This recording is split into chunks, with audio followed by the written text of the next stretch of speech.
This is Katana. She's got my back. She can cut all you in half with one sword stroke, just like mowing the lawn. Where you're more used to me alive.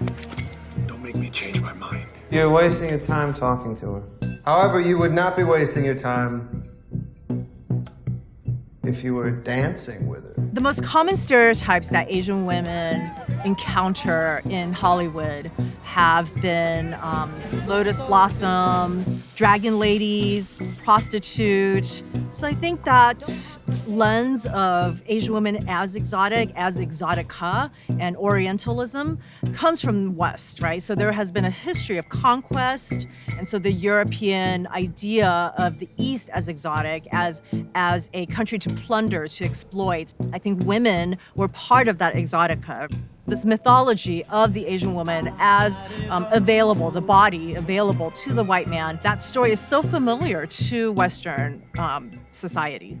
Puccini's Madame Butterfly is important because in terms of an opera, it's seen as one of the classics, but also the story of the kind of geisha, the submissive woman that the white man conquers and sort of marries, but then rejects at the end, and then she kills herself.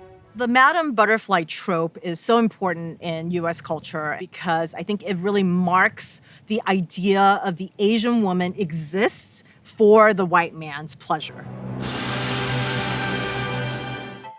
Anna May Wong, she is the first Chinese-American star. She joked that on her tombstone that the epitaph should read, she died 1,000 deaths, right? Because that's all she did at the end of her films was die. She was limited by the imagination of Hollywood, which still put her in a lot of these kind of lotus blossom and prostitute roles, but she also inhabited these villainous roles. She played the daughter of Fu Manchu in Daughter of the Dragon.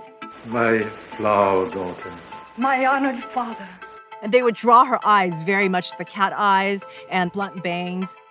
Nancy Kwan, this was in the 60s, with one of the biggest international roles was The World of Susie Wong, and she starred as a prostitute. Don't go away, stay with me. Why you can't? Nothing to you. You go to the 80s and Full Metal Jacket, and you have Asian women seen as prostitutes again. Me so horny.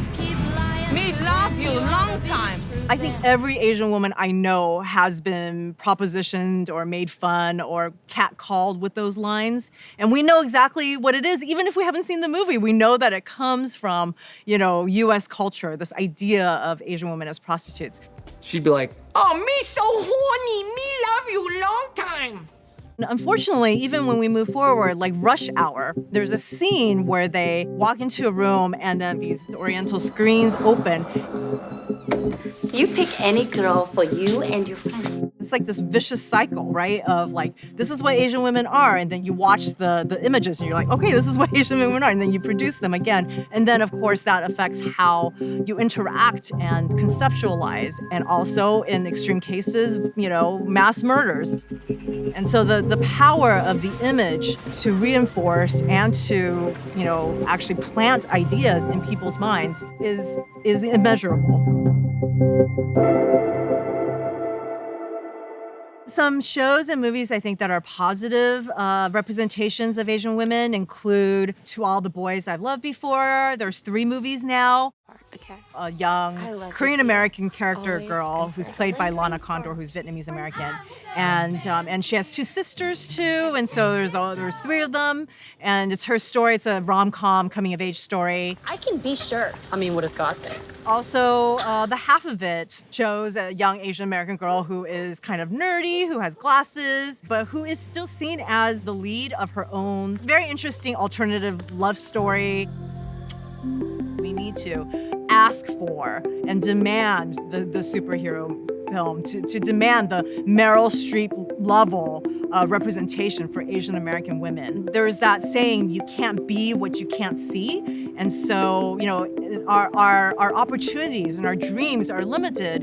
And so that's why representation matters, right? So if we can see ourselves, like, where's the Asian woman president?